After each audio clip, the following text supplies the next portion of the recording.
Farage, freedom and democracy. Thank you. Mr Orbán, you are one of the few European leaders who has a grasp of history, believes in nation state and champions democracy, and I would say Hungary is lucky to have you. And you have shown you are not prepared to be bullied by these EU nationalists. You know, when you say before we were dictated to by Moscow and now it is Brussels, and you say we are going to stand up to it, you actually mean it.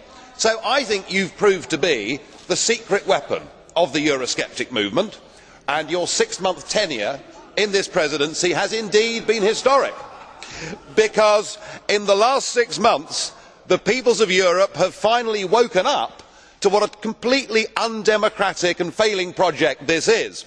And there have been some real highlights of your 6 months, and in particular one thinks back to the Finnish general election and the stunning success of the True Finns party.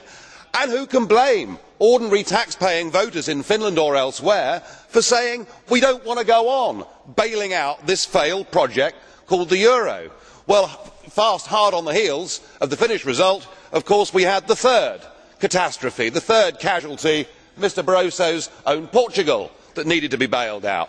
And then of course we were back to Greece for the second bailout, with people out rioting on the streets. But perhaps to cap it all, the real highlight of your presidency was that the Danes tore up the Schengen Agreement. So all in all, I would say that you have had a remarkable, superb 6 months in office. More has happened to reawaken democracy and the future of the nation state perhaps than ever before. And I think there is a growing realisation, both here and elsewhere, that the worm has turned, that we have seen the beginning of the end of this extremely dangerous project. Mr Orbán, jolly well done.